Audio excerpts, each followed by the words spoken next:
it's done. Your body's done. So the fluoride thing is insane. And molds is another thing that causes problems. And you guys probably heard about that when they had that Chinese sheetrock with the mold all over it, and they had to rip houses apart. You guys hear about that? And there's been a lot of problems with that. But there's been people that have had to move out of their homes because it's toxic with mold, and it was killing their family. It was in the news. I think it was last year. It was in the news a lot. Actually, couple of years ago, before the big real estate boom crash, crash boom. They don't talk about it much now. Pesticides. Pesticides are sprayed on everything. It's sprayed with an abundance. It's unbelievable. They're genetically altering the crops so that you can grow them even when you spray them with things that kill crops. It's just crazy, and then we're consuming this stuff. And then mercury and lead. Mercury is in your fillings. Mercury is in your vaccinations. Mercury is in a lot of different things. Lead is like mostly from the paint and things like that people in solder, which they've gotten rid of over the years, but in older homes it's still there. So you got to watch out for that. But those are real big problems. So there's toxic metals, pesticides, molds, fluorides. There's a lot of sources of toxins that we get into our body that are killing us. So pain relievers. You guys know that pain relievers cause cancer. Did you guys know that? Ibuprofen, taking one ibuprofen a day increases the risk of breast cancer by 50%. 50%. Taking an aspirin a day for 5 years increases the risk of breast cancer by 80%. An aspirin. What do they tell everybody? Take those baby aspirins. Right? It increases your risk by 80% of getting breast cancer. Antibiotic use. They don't have a number on it. They just know that because the research wavers. Sometimes it's high, and sometimes they all show an increase. All the research shows an increase in cancer when you take antibiotics. It's not. It hasn't been consistent on the research where it's a solid 50%. It jumps up and down. So we'll see in the next couple of years. And then. So they're at a higher risk of breast cancer. So this is all breast cancer because there's a lot of research done on breast cancer that's not done on all the other cancers. It's just one of the ones that gets more money than the others. So where's our sources of toxin? Nutrition, our environment. Your home is 8 times more toxic than the outside air, just in general, between the paints, the carpets, the different things. Commercial cleaning products and home cleaning products. Right, when you're wiping down counters and cleaning things. Personal care items. Now, they discovered that women, on average, are exposed to, I believe it was 114 different toxic chemicals in their normal daily routine. While men, it was significantly reduced. They did discover that most men, if not all, use deodorant and toothpaste. But other than that,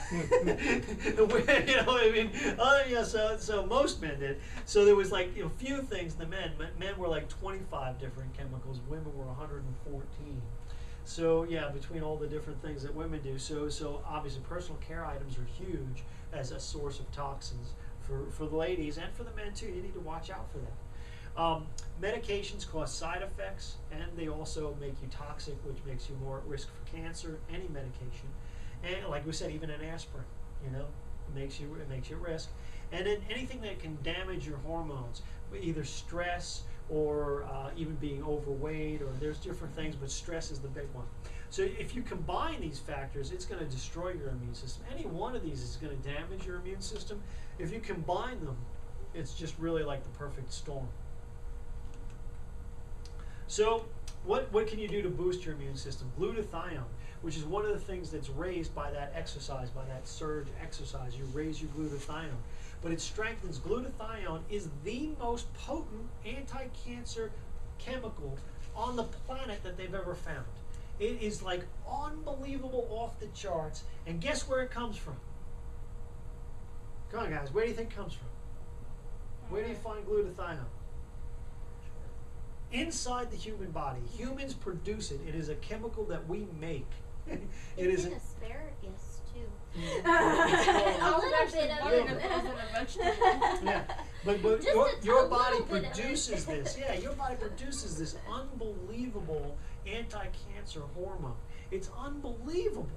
Okay, so it's vital for your immune system, and it helps your body function properly. It helps your hormones function properly. It detoxifies your body. It turns on your T helper cells. It turns on a bunch. We'll go into more detail, but it just really activates your immune system, gets things going, and it keeps it at that high level. So when you're exposing yourself to toxins, your glutathione goes down. You do something to raise your glutathione, and then you kick out all those toxins, and you're back up here again. It just keeps you in fighting shape. Glutathione is the bomb. I mean, it really keeps you going, keeps you ready for action.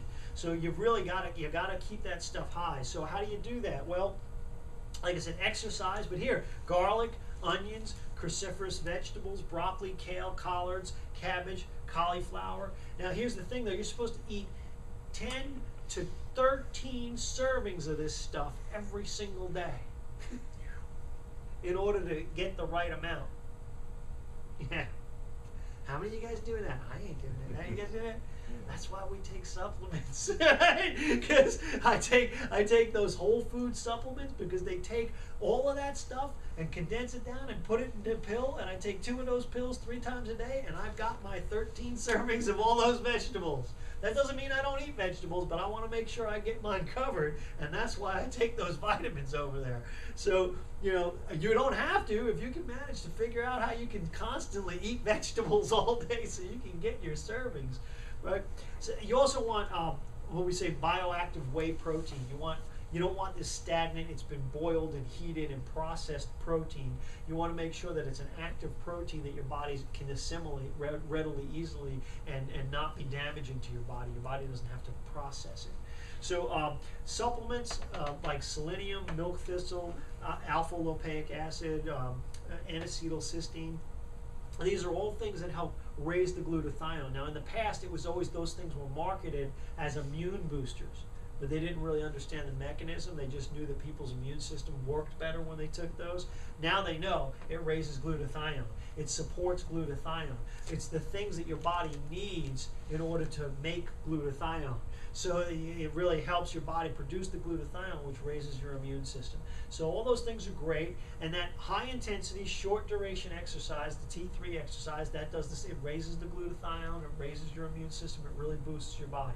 So all those things are what you need to be doing. You can take the daily detox, it's got all that stuff in it, except for the exercise. It doesn't have the exercise. I tell you, you can't take a pill for exercise. It doesn't have the exercise, but it has all that stuff in it and a few other things in there too to help you detox. That's why it's a daily detox, so that you do that every single day and you don't have to worry about your 13 vegetables, right? You know, 13 servings. Okay, you still need to eat vegetables. Don't get me wrong. Don't make me, I don't want to sound like, you know, you don't have to eat vegetables. You do need good nutrition, but the vitamins help you not be so paranoid about whether or not you got all of them, right?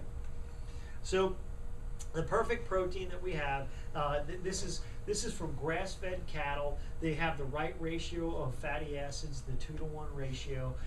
They eat tons of vegetables. They don't get any of the corn. They get all the good stuff. They're not getting any of the pesticides. They're not getting any antibiotics. It took 8 years. It took us 8 years to find a dairy farm that met all of the requirements that we were looking for. Took 8 years. Okay, and then we had to get a process where they wouldn't pasteurize the whey at a high temperature. They never raise it above the temperature of a cow's body, so it doesn't get denatured, so it stays healthy, but yet it still passes the FDA regulations for pasteurization without actually getting it. They just do it for a long time, and so it passes. So it's free range stuff. It's great. So this is an easy way for you to get your protein in there so that it's healthy. So, you know, it's just, I do it in the mornings because it's easier for me. I have a question. Yeah. What do you mix that with? I mix it with almond milk, unsweetened almond milk. Some of my patients just mix it with water. I think it's kind of gross just with water. But I mix it with the almond milk and I put it in a shaker cup. And what I'll do is I'll do my workout, and then for 2 hours after the workout, I don't want to have any carbohydrates, so I'll mix a big shaker cup up with that, and I'll come to work, and then I'm drinking that, you know, and that's literally, that's my breakfast. And then by lunchtime, I still have some left because I mix these big shaker cups. He's got one there. I mix these big shaker cups, so I sip that as my snack for the rest of the day until I get home, because I get home kind of late, like